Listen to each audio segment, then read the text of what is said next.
Herkese merhaba. Bugün birinci Harput Film Festivali, Kısa Film Festivali kapsamında Elazığ'da bulunuyoruz ve duayen sanatçımız Yılmaz Guruda ile birlikteyiz. Şimdi ben sizin biyografinize baktığım zaman çok dolu dolu yaşanmış bir hayat görüyorum. Sanatla iç içe geçmiş, hem şiirler yazmışsınız, kitaplar, romanlar, yönetmensiniz, oyuncusunuz, hem tiyatroda hem sinemada ve hala da devam ediyorsunuz aktif olarak çalışmaya. Nasıl bir süreçti bu süreç? Bu kadar dolu dolu yoğun yaşamak, sanatı, hayatı nasıl bir süreçti? Şimdi ben bu vatana çok şey borçluyum Yılmaz Guruda olarak. Benim gençliğimde ya gençliğimde, çocukluğumda diyeyim ki akıl almaz güzellikte bir kültür faaliyeti vardı, bir eğitim faaliyeti vardı. O hava, yani istesen de istemesen de seni oralara gönderiyordu muhakkak ki. Ve herkes bir yoktan bir ulus yaratmanın getirdiği sorumluluk altında spontan, kendiliğinden, kimse zorlamadan ama o atmosferden kaptıklarıyla, yoksa o zorluyor olay ama değil. O aşkla hepimiz yüklendik bu güzellikleri. Dolayısıyla ve ister istemez ilgilerimiz çok çoğunluktaydı. Resim var, dediğiniz gibi tiyatro var, şiir var, roman var, o var, bu var. Biz hangisine gidebiliriz? Baktık ki ya üçüyle dördüyle de gidebiliriz. Niye? Bize bunlar veriliyor. Veriliyor ama tabii tek bir taneye gidenler var ayrı. Ama şu veya bu tanrısal ya da şu veya bu biçimde oluşumdan ötürü bende bu kendiliğinden 3-4 dala geldi. Daha doğrusu söylemek demem lazım. Ben şu anda vardığım yerin bütün bunlar borçları kabul ediyorum. Fakat bir nevi tesadüfi olaylar var işin içinde benim buraya varmamda. O bakımdan sualiniz elimizde tutalım o güzelim kültürel faaliyeti ama benim buraya varmamın temelinde başka şeyler yatıyor. Evet. Neler yatıyor mesela? Şöyle yatıyor. Bakın. Dediniz. Ben feodal bir babanın oğluyum. Annem de Şehzadebaşı'nda bir konağın kızı. Seviyorlar birbirlerini. Ben doğuyorum, ben ablam doğuyor vesaire. Fakat bu klanla Şehzadebaşı çatışıyor. Klan da biraz da istemiyor falan. Tabii sonuçta ayrılıyorlar. Babam benim Allah rahmet eylesin ikisine de medyanın olduğu o medya madem elimde değil, İstanbul'da benimle değil diye biz iki kardeş alıyor, Ankara'ya huruc ediyor İstanbul'dan. Şimdi tabii üzüntü içinde, acı, büyük bir sevda. Da? Herkes biliyorsunuz acısını ya şiir olarak ya roman olarak yazar. Babam esnaf ya, acısını ya yukarıyı sublime etmeyi 6 dükkanla birden. Kasap, bakkal bilmem ne. Bunların arasında sadece ve sadece kahvaltılıklar, hafifler, yemekler var. Evet. Buraya, bu lokantaya biz de çocuklar olarak, amcamın çocukları falan, babamızı, amcamızı yardım ediyor. Baba süt, baba ekmek, baba bu falan sesler mesler. Ankara Radyosu'nda Vahyöz var. Geldiğiniz gibi Vahyöz. O da yemek yemeye geliyor oraya. Adam seyrediyor beni. Baba o, baba bu falan filan derken radyo evinde bir çocuk bir temsil için çocuğa ihtiyaç duyuyorlar. Tam da o sırada arıyorlarmış. Geldi bakıyor bana. Ama Hasan Bey diyor. Allah rahmet eylesin babam. İkisine de tabii. Yılmaz bize gelebilir mi? Bir temsil var. Tabii ne demek Vahiy Bey. Gittik ablamla beraber falan. Oturduk adamın karşısına. O zaman radyoda plaklara alınıyor bütün sesler. Oradan yayın yapılıyor. Evet. Her neyse oturduk bir bir baba, oğul falan bir aile. Bana evvela bende ses hep bu. Kalın bir ses falan. Benim sesimi inceltmenin yollarını aradı. Karşıma oturdu. Evvela dedi gırtlağını beynine taşı dedi. Orada gör her şeyi. Ve başladı bana sesler vermeye. Aman evladım, babacığım yapma ne olur. Şimdi yapabiliyorum kolayca. Orada biraz zor oldu tabiatıyla. Ama neyse. Bütün bunları gösterdi bana. Tamam. Oynadım bir çocuk. Ablam oynadı vesaire. Ve temsili bitirdik. Bitti mi o hikaye? Şimdi elle tutalım onu. Kalsın elimizde. Neyse zaman geçti. O dönemde pek kitap yok. Gazetelerde tefrikalar var. Pehlivan tefrikaları var. İslamiyet'in o yükselici yayılma döneminde Hazreti Ali, Hazreti Hamza falan filan onların cenkleri var. Babam da bayılıyor onlara. Babam Arnavut şeyden gelme. İşotada ama aslen Aydın uç beyinlerinden babam. Evet. Fatih işgal ettikten sonra Arnavutluğu Osmanlı'nın çok güzel bir tarafı var. Asimile etmiyor, ezmiyor, yok etmiyor. Evet. Uçbeyine diyor ki git doğru otur oraya, ne yaparsan yap, her şey sana ait. Her işin. Diyelim ki Erzincan'dan gönderin diyor yani böyle. Babam da Aydın'dan bizim Uçbeyli gidiyor, İşkoto'ya yerleşiyor. Bir feodal. Fabrika kuruyor, bilmem ne oluyor vesaire vesaire. Ve oradan buluyor o feodal yapıyla 25 yaşında İstanbul'a geliyor. Süt en kolay yol. O dönemde 7. el mi falan bir kamyonet. Orada burada süt ve Şehzadebaşı'nda annemi balkonda görüyor. Anladın mı? Şehzade. Ha? Süt. Annem aşağı estek köstek birbirlerine vuruluyorlar. Babam nihayet razı edebiliyor baba anneannemi. Diyelim daha bitmiyor. Ankara'ya geldik. Ama dediğim gibi Ankara'da o tefrikaları okunuyor. Babam Hazreti Hamza'ya tutuldu. Falan. Ve gazeteyi okuyor. Kendi söküyor tabii. Ben de okuyorum. Bana Borazan diyor. Okuma var. Okuma yazma var. 7 yaşında bütün yaşımdakiler okuyor ve yazıyor. Lütfen. Evet. Çocuk masallarının klasiklerini okuyor. Yani böyle. Her neyse. Bu arada ama babam deli olacak. İstiyor ki o gün başlasın bir Hamza savaşı cengi, o gün bitsin. Ya bakıyor bana, ona sesi var bu herifin. Okuma yazma da biliyor. O halde ne diye uğraşıyorum ben gazetelerle? O zaman doğru sahaflara gidiyor. Ne kadar Hazreti Hamza, Hazreti Ali varsa bir sandığa, kutuya mutuya değil, dolduruyor onları, önüme koyuyor.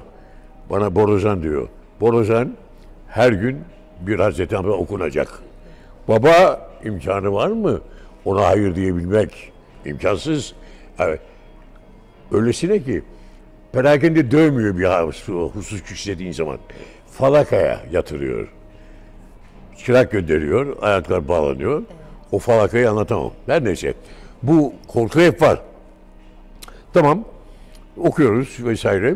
Önüme koyuyor. Fakat oyun yok. Ya çocuğum 7-8 yaşında adam.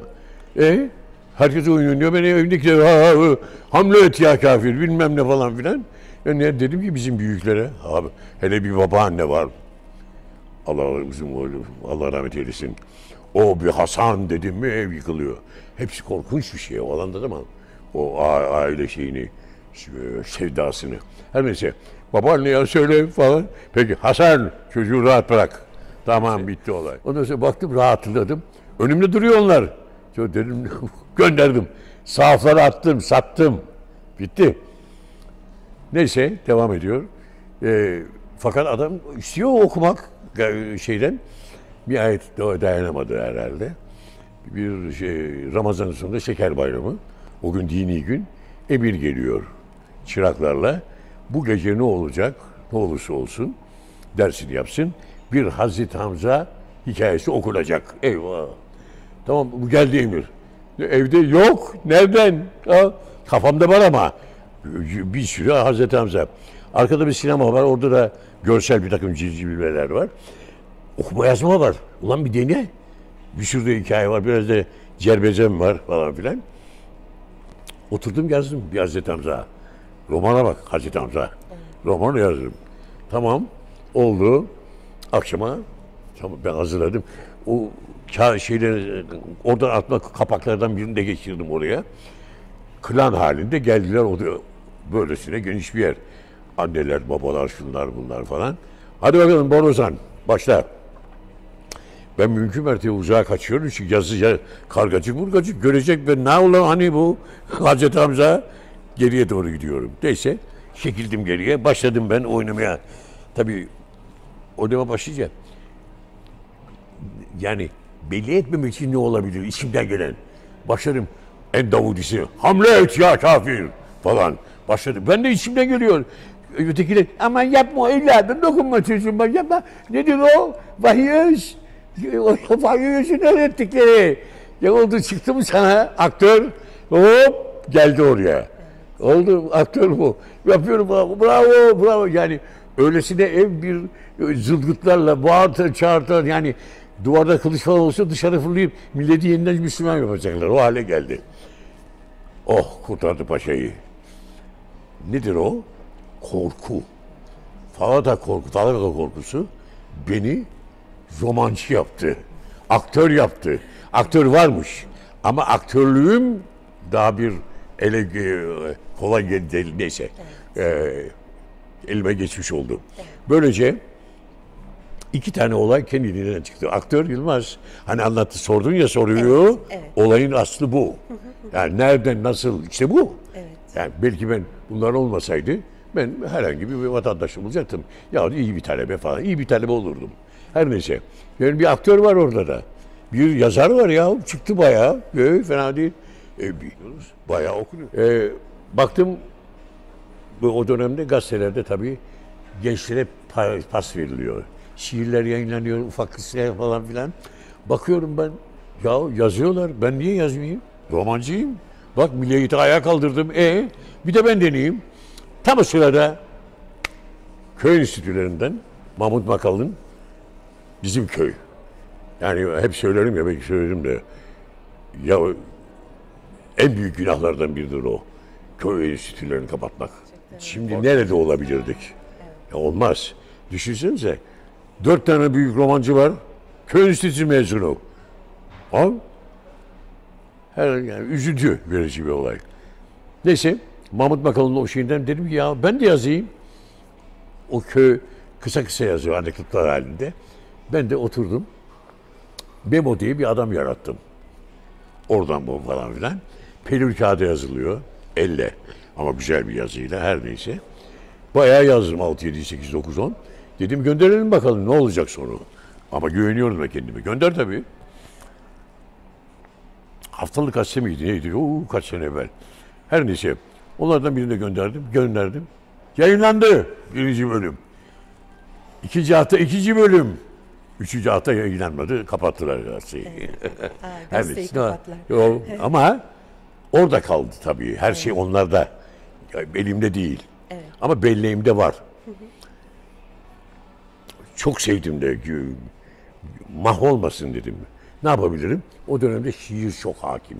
Nazım Hikmet, yani bizim Yahya Kemal, Haşim, Mehmet Akif. Büyük bir şiir var. Sağ sol ama şiir olgusu var. Nazım ağır basıyor, her neyse. Dedim ki ben tamam bu Memo'yu, romanın adı Memo. Dedim o dönemde Yağmur ve Toprak diye bir dergi yayınlanıyor. Ben bunu oturdum o hava içinde. O romanı şiire dönüştürdüm. Memo'ya mektuplar. Evet, 1, 2, güzel, 3, evet. 4 ve o dergiye gönderdim, yayınlandı. Çıktı bir şair ortaya. Nereden falakaya, korkuya bakın. Nereden nereye. Ve böylece sonra roman, bu, işte şiir, neydi adı, Yağmur ve Toprak'tan itibaren başladı. Romanı 40 sene sürüyor, hatta 2000'lerde yakaladım yeniden. 4 roman, 5 roman falan var. Yakında çıkacaklar da var. Şiirlerin haddi hesabı yok. 7 tane şiir kitabı ve romanların dışında şeyler var, neydi adı? Hay Allah, romanların dışında tiyatro, sinema falan filan var. Nereden nereye? Evet. Çevirileriniz de var. Çevirileriniz de var. Abi çeviri, tabii abi. Evet. Güzel söylediniz, hatırla. Şimdi tabiatıyla ama çeviri nereden geldi? Bak şimdi o da bir hikaye. Şimdi ben büyük bir sevdam var o dönemde. Tiyatroya başladım malum. Temelde Ankara Halk Evi'nde gördüm, seyrettim. Bütün o orada tatbiki sanatlar çalışmaları yapılıyor. Evet. Tiyatro orada, her şey orada. Balkondan seyrediyoruz ve orada o tiyatro havasını kaptım götürdüm. Ama korkunç derecede dünyada benzeri olmayan bir geleneksel yapımız var tiyatral açıdan. Yani bu sırada o geleneksel bağlamda neler var. İşte meddah var, orta oyunu var, Karagöz Hacivat var. Şimdi ben tek başıma ne yapabilirim? Dedim ki ben yapayım. Çocuklara diyemez, adamlar zaten bırak ya, neydi adı, gelenekselden batı normunda hiçbir şey yapılamaz diyor ve yanaşmıyor. Öyle o halde ben bir şey madem sevdalıyım ben yapayım. Meddah yakaladım. Oldu o. Dedim ben bunu yapayım. Oldu. Bu sırada nereden hatırlamıyorum bile. Amerikan veriler de yahut İngilizceyi çoğaltmaya çalışıyorum. İngiliz kültür heyetine gidiyorum, Amerika'ya gidiyorum falan filan.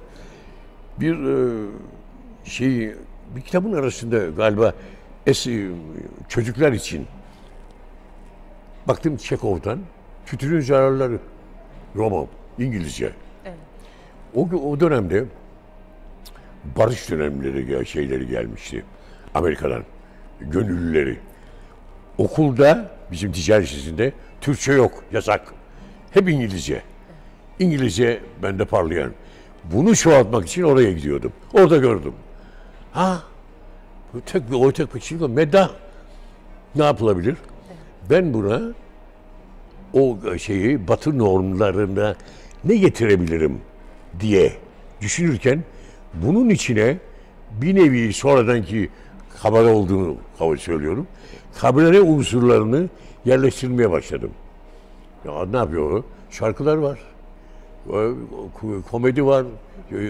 Dram var. Melodram var vesaire. Onların 6-7 tane skeçi bir araya getirdim. Kabare tarzında. Yani 1958'de yani bunu ve buradan itibaren onu tekrar ve ama ardını getirdim. Orta oyununu yazdım. Neydi adı? Kavuklu Hamdi. Müthiş bir olay o. Onu yazdım ve birinciliği aldım. Melih Cevdet oyuncu. Olur. Ve olanlar da var tabii. Sadece ben değil. Başkaları da var. Yani bu yolda yürüyenler. Yani bizler bu işin peşini bırakmadık. Evet. Şu anda peş bırakılmış. Kimse yok ortada. En kahrolduğum şey. Halbuki unutulmayacak. Böyle bir zenginlik yok. Onun için çok üzgünüm. Onların adına kırgınım. Yapmaları lazım. Bunu değerlendirmeleri lazım. Uzatmayalım lafı. Velhasıl gördüğünüz gibi tercümeler bunlar. Hepsi benim için olay şu. Diyelim ki burada bir mesele var. Beni ırgalıyor. Üzülüyorum yahut da bilmem ne. Ya da öylesine güzel ki benim bunu yarına aktarmam lazım. Ne yapıyorum? Tamam. Bilmiyoruz o anda. O konuyla ilgili olarak başlıyorum çalışmalara. Bilimsel. Nedir? Nereye gidebilirim? Kitaplar. Tarih, coğrafya, sosyoloji, ekonomi. Memleketin dünyada konjonktürü ne? Nedir onlar? Neyim ben? Ben neyim? Biz neyiz? Ya şurada bak şu şeyi gördün. Hayır. O değil. Donanmak. Donanmak lazım. Evet. Yani bilmem söyledim mi? Bana göre bir oyuncu, bir medyacı bu Temmuz ayında buz satabilmek önemli. Bu Temmuz ayında buz eriyecek. Erimemesi için donanmak lazım. Donanacaksın. Bütün disiplinlerle. Ekonomi, sosyoloji, psikoloji, tarih, coğrafya her şeyle. Evet, donandıktan sonra o buzu sen tutacaksın. Her şeyi biliyorsun. Donanmış. Ben bunu dedim ya bunu böyle bildim kendimi. Tamam bakıyorum romanla oluyor bu. Yok arkadaş bu şiirle oluyor diyor. Evet. Böylece bunları çoğaldı kendiliğinden. Neden 6 tane dalda şeyim var. Adım var, imzam var. Evet. Yani oradan Ne güzel, yani ne mutlu Tanrı'nın da güzelliği tabii ona inanırım. Yani bu roman yazıyorum ama biliyoruz hepimiz ne yazacağımızı biliyorum ama önemli olan nasıl yazmamız. Farkımız orada. Ben seni seviyorum. Ya 1000 defa bunu yazdılar. O satılıyor piyasada. Nasıl satılıyor? Nasılı yakalamış adam. Bilinen olay bu. Ahmet ve Fatma'yı seviyor. Öylesine yazıyor ki hala o romanlar okunuyor. Ya aynı şeyi. Hayır. O güzelliği orada. Bir şey yapıyorsan o farkı koymak lazım. Hile-i şeriye bu aslında. Ama olmazsa olmaz. Bir şey bulacaksın. Onu yapacaksın. Yani yaptıklarının arasında hep o önemli o yönlerden biri de bu. Daima.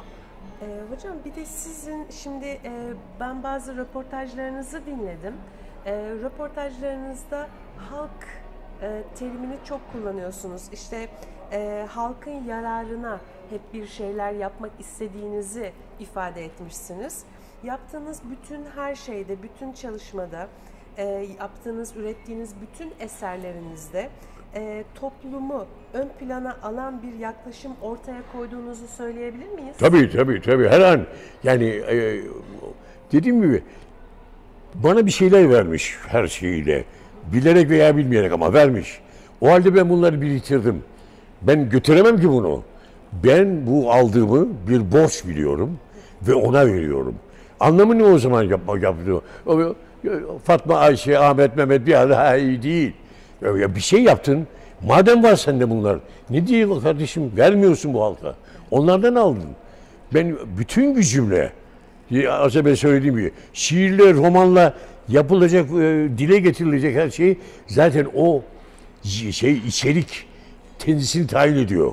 O biçimi tayin ediyor. Bu öyle bir olay ki diyor, sen onu romanla yani şiirle sökemezsin arkadaş diyor. Romanla. Roman. O zaman geç filme.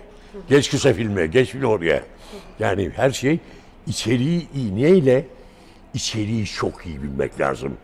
Donanımla. O disiplinlerle. Sana adam zaten getirmiş koymuş. Onu yapacaksın. Ve diyor ki dikte ediyor. Bu böyle olur. Böyle olur. Ve ben bunlarla yürü geldiği zaman 6 romanla. Ama hepsi de değişik. Mesela Gelir Ergeç'e bir roman var. Şeyde yayınlandı. Berfin Bahar'da. Oradaki bütün kahramanların hepsi soyut. Hepsi kahraman, adam. Hepsini adam yaptım. Hepsi adam. Mesafe konuşuyor. Ya kızı görmeye gideceğim diyor. Çıksana aramızdan diyor. Oğlum beni çıkartamazsın da. Siz dünyaya indiğinizden beri ben hep varım diyor bize. Hepsi adam. Telefon. Yahu kardeşim. Yani şimdi konuşuyor. Madem yapacaksın bunlar yaşanıyor. Ama ne? Hepsini şahıs haline getirmek. Ona bir yani ete kemiğe bürümek lazım. Yani bir şeyler yapılacaksa mesela yeri geldi söylüyorum. Sultan Abdülaziz derler ki intihar etti. Hayır. Sultan Abdülaziz öldürüldü. Ben bunu belgeledim. Aldım, yazdım. Bilgi yayını yayınlandı. Abdülhamit vakası diye. Adamı öldürmeye giriyorlar. Daha evvel annesiyle otururken anne oradan makası ver diyor. Neyse müthiş bir sultan aklımda değil. Makası sakasını diyor, bırakıyor oraya. Hanımlar çıkıyor karısı falan filan. Kendi de dışarıya çıkıyor. Giriyor içeriye. Karar verilmiş ki tahttan indirildiği sırada 5 gün sonra bir paşalardan biri gelip de yeniden tahta geçirmesin, eldeki adamı kullanamayacaklar. Korkunç bir şey, aklıma. Her neyse, şuraya gelelim. Ve giriyorlar içeriye. Adam Abdülaziz Pehlivan. 10 kişi birden deviren adam. Gelenlerin içeriye hepsi Osmanlı'nın en büyük pehlivanları. Yatırıyorlar. İkisi oturuyor omuzlarına, ikisi ayaklarına. Gövde boşta duruyor. Ve palayı çekiyor, vuracaklar. O dönemde öyle ya da ipi atacaklar. O sırada hergele ne diyorlar onlara? Müsahif. Şeyi görüyor. Yani makası görüyor. Dur pehlivan. Ne oldu ya? Alın makası oradan diyor. Vur bileğine. İntihar.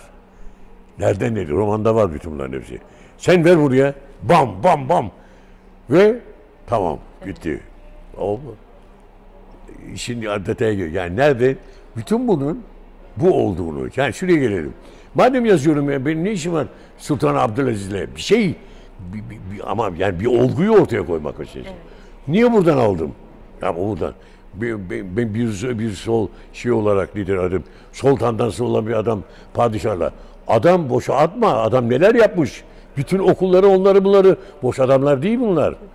Osmanlı korkunç bir şey. Bir birikim yığını. Olmaz. Çok güzel ama çok kötü de ama şeyler var. Ama diyeceğim, yaptığım şey bu. Her konuda. Aynı şey işte Yeşilçam Cehennemi. Bir şeyin, bizim 3 tane o neydi adı, işler güçlerdeki 3 kahramanla, bir de ben başrollerden birini oynuyorum.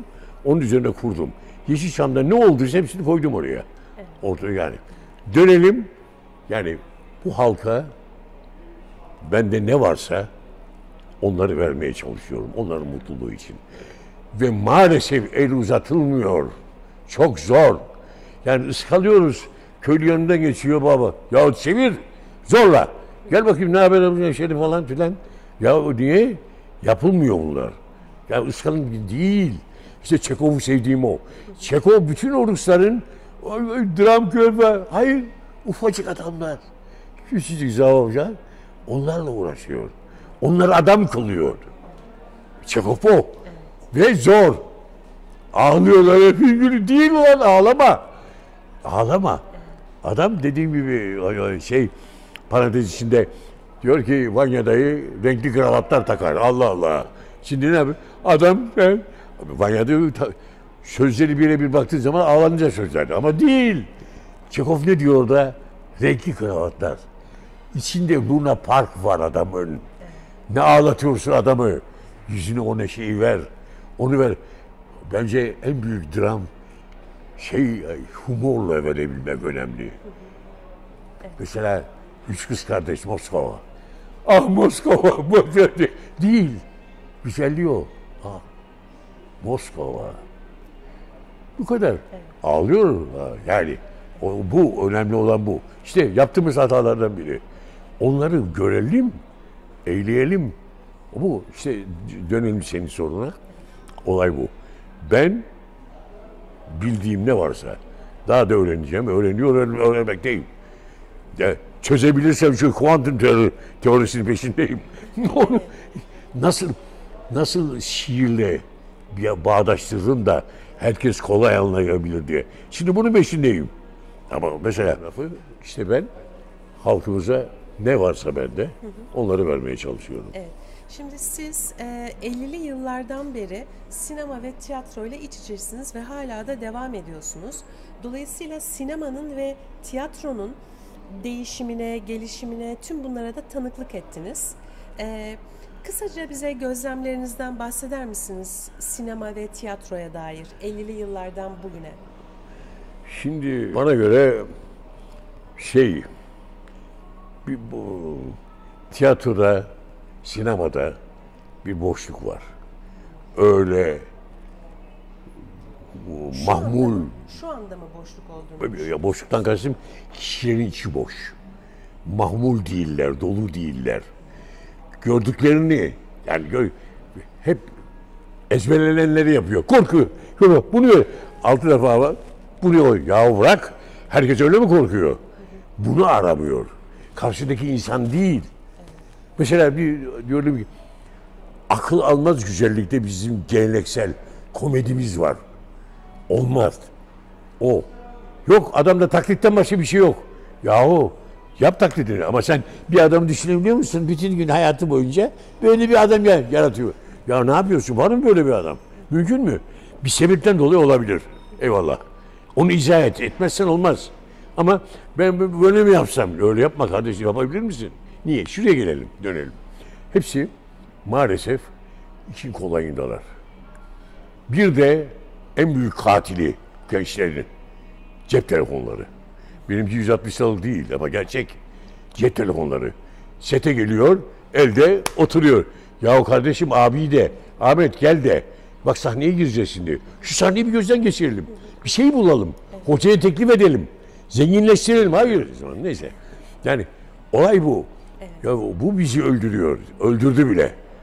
Ya şey rolleri sayıya göre ya 3 tane laf var burada ya bunun neresi? Ya söyledim. Ya ne demek istiyorsun ya oradaki 3 rol en büyük laflar. Piyesi yapan o laflar. Ya o filmi yapan o. Onu gör. Ya işte örnek verdim. Yangın var. Ya yangın var da laf mı? Ya kardeşim yangın var ille yangın değil. Dünya yanıyor. Dünyayı yakıyoruz. Yangın var. Uyanın işte başlıyor sana. İşte sen ya o ne güzel bağırdı. Bir şey yeri geldim o Bodga. Şimdi ben Aşk Tesadüfleri Sever diye bir roman da söylüyor. Orada torunumla falan işte onun tiyatrosu. Her neyse ben merdivenleri çıkıyorum hastayım yahut da kalp oturdum ve ölmüşüm. Mesela öldüm ve ölüyorum ölmüşüm değil ölüyorum.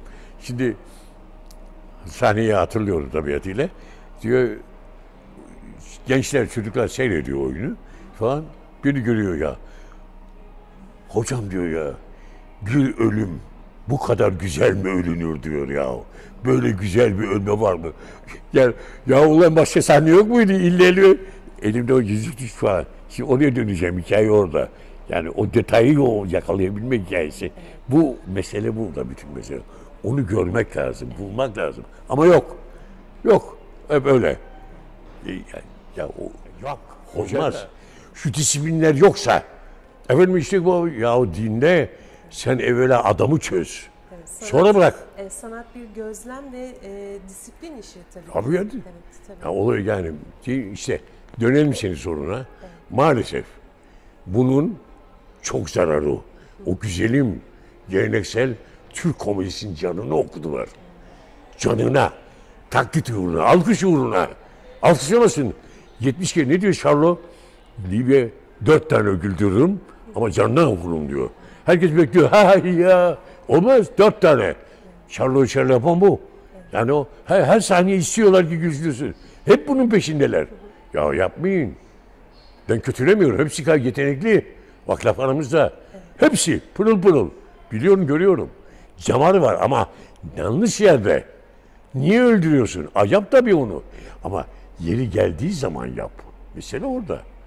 Ben bir sürü o komedi oynadım. Çok ama. Ne bileyim. Mesela ben kelim ya. Gördüğünüz gibi. Bir malzeme var kullanıyorum. Tamam. Bir misafirliğe girdiğim zaman herkes şapkama atılıyor. Ben kelim ulan kafa. Abi her gelen hani hoş geldiniz beyefendi şapka kapatıyor. Ya salon yıkılıyor. İşte bitti. Olay bu. Bunu zengin bir şey yapmadım ki. Ama o malı onu zenginleşti kullandım. İşte bunu bul. Evet. Mesele orada. Evet. Şimdi siz daha önce de Deve Kuşu Kabare'de oynadınız ve şimdi kendinizin de Çivi Kabare diye bir tiyatro, bir kabare oynuyorsunuz. Nasıl bir zeminde bu kabare yapmaya karar verdiniz ve şimdi, gelişti? Kabare benim şeyden neydi adı? Deve Kuşu. Meddah'tan gelen.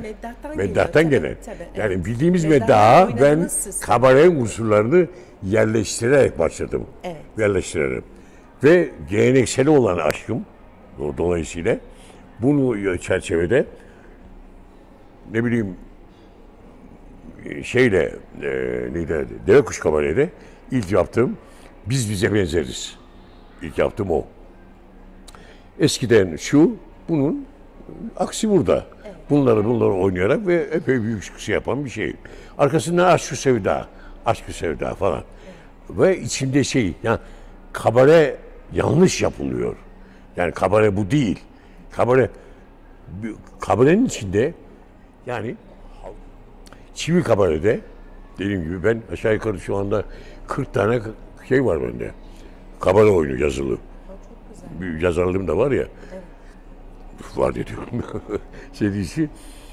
Bu kabarenin en iyisini yapmaya çalıştım. Çolpalı İlhan Tiyatrosu'nda. Orada. En güzellerini. Ve arkası maalesef gelmedi. Şimdi Tanrı isterse gene yapacağım. Başlayacağım. Şu an işte belirsizlik var ya, perişan ediyor. Ne yapacağım bilmiyorum. Evet. Mesela ne yaptım ben? Yeni bir örnek daha getirdim. Ben 9 tane Çekov tercüme ettim ya. Bunların 4'ünden bir evliliğin halleri çıkardım. Madem bir yeri geldi. Şöyle ki her insan 2 kişidir. Tek değil. Burada dersin ki kafandan ya şuradan gideyim. İçindeki adam der yok lan o tarafa. Buradan gidelim. Ya bırak. Gidelim, gelelim düz gidersin sonuna. Hep vardır bu. Şu anda bilmiyorum ben konuşurken bile acaba saat gidecek miyim, orada mıyım, buradayım. Hep var bu. Hayır diyemezsiniz. Her neyse. Ben bu 4 tane hikaye aldım. Başta tütünün zararları. Oynuyorum da. Tütünün zararları. Anlatıyorum. Korkunç bir şeydir o. Evliliğin rezaleti korkunç. Ve diyorum ki maalesef diksiyet animam levavi. Konuştum. Kafamdaki yükü attım. Atamam diyorum. Yalnız sizden rica ediyorum. Size anlatırsam bunu rahatlayacağım. İzniniz var mı diyorum. Karım da bekliyor orada her neyse. Evet var. O halde diyor. Ayı devreye giriyor. Ayı seyircinin arasında oturuyor. O herif var ya diyor o öteki. Oradan değil, buradan değil, oradan değil, buradan diye. Zaten aranıza indirdim görün diye getirdi diyor. Gel diyor iç yukarıya falan. Niye çağırıyorsun beni? Niye çağırıyorsun? Bu cehennem diyor. Bu cehennem evliliği nasıl yarattığını görsünler diyor. Nerede? Paldır küldür yarattın diyor.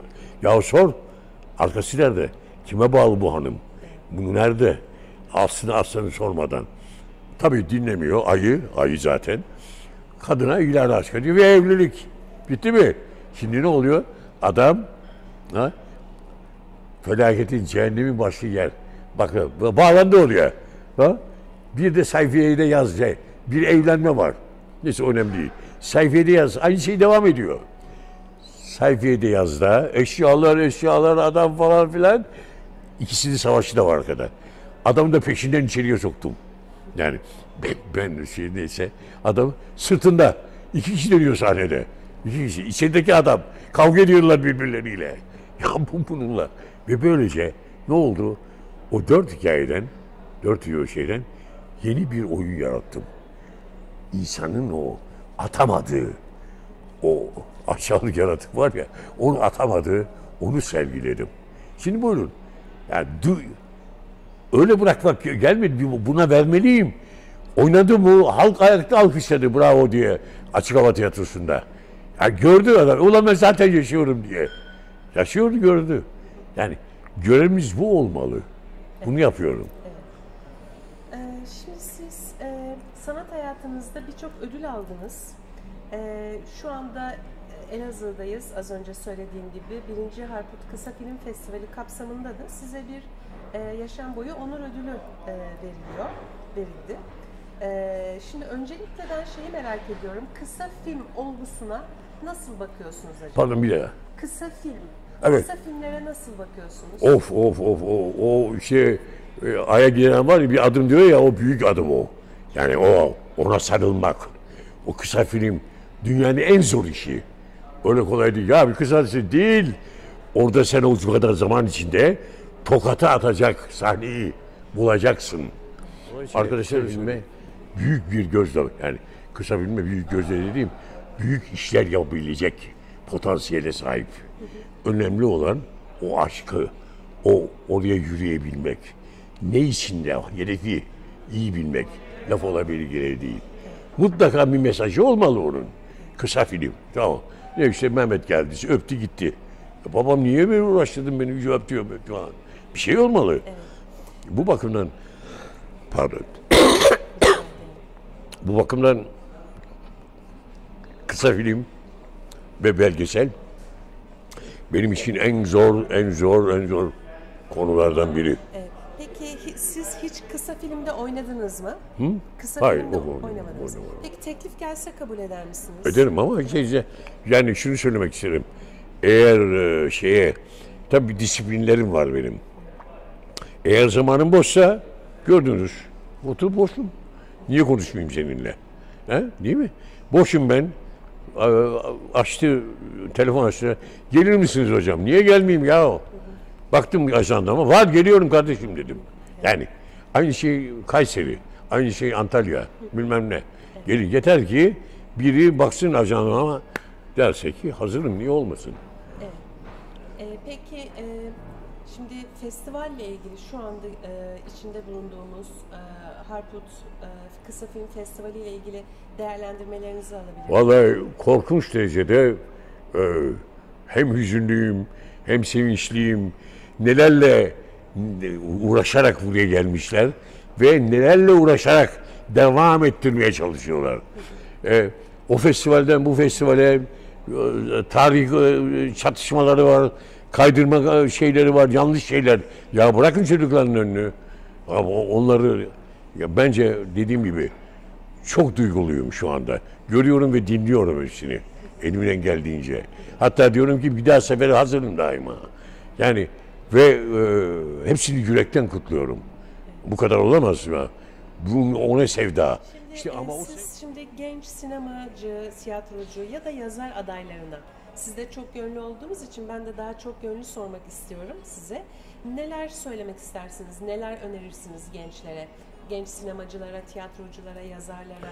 Vallahi şimdi donanmadan yanayım. Evvela birinci adım kendini tanıyacak. Ben kimim? Ben eksiğim ne? Ben nasıl davranıyorum? Ne yapıyorum? Niye? Şundan dolayı. Yanına bir kahraman gelecek önüne.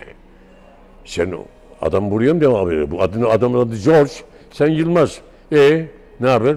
Ha bak Yılmaz'a ait her şeyi at bir tarafa. Niye? Buradan buraya hiçbir şey gitmeyecek. Bu adamın geldiği yer belli. İrlandalı bir herif yazmış. Kim bu adam ya? Ne diye yazmış? Bir şey söylüyor. Bunlar gerekli. Bu dramaturji gerekli. Olmazsa olmaz. Bu. O zaman sapasağlam. İşte sözünü ettiğim Temmuz'da buz satma olayı bu. Soğuk demir dövme olayı bu. Bunu donanmak zorundasın. Evvela kendin, sonra çevren, ailen, mahallen bitmiyor. Türkiye. Türkiye ne? Nerede semtinde? Şişli. Dedi o korkunç bir yer Şişli. Akıl almaz. Ne oldu? Yani bir de aşağı in. Orada gecekondu. Ne alem? İşte benim romanım var. İsmailiye Razı'ya, Kırmızı Kedi'de. Yani o bütün bunları yani, Türkiye'nin konjonktürü ne? Milletler arasında. Ne yapılıyor bize? Bunları bilmek zorundasın. Abi, bütün bunları bileceksin. Bir cümlede gelişecek ama işte o cümle nitrogliserin. Onu bulabilmek hikayesi. Yani donanmak. Bütün şeyleri, disiplinleri bilmek lazım. Ya alt tarafı bir 3 satır laf. Ne 3 satırı? 300 sayfa orası. Bunu bilmek lazım. Yani ben buraya kolay gelmedim yani. Şundan dolayı Amerika'dan kitaplar getirdim. Yani tiyatroya ait, sinemaya ait. Neyse. Az Söyleyecek. önce okuma projelerinizden bahsettiniz. Şu kitapları okumak istiyorum dediniz. Ya da salgın dönemi geçince tiyatroya, kabareye devam etmek istediğinizi söylediniz. Bunların dışında başka projeleriniz var mı acaba? Şimdi projem bir kere Kırmızı Kedi eksik olmasın bir roman basacak. Aşk-ı Sevda sevmek üzerine 14 roman. Bir romanın içinde. Karşı roman. Benim romana karşı, şu anda mevcut romana karşı roman diye iddiam var.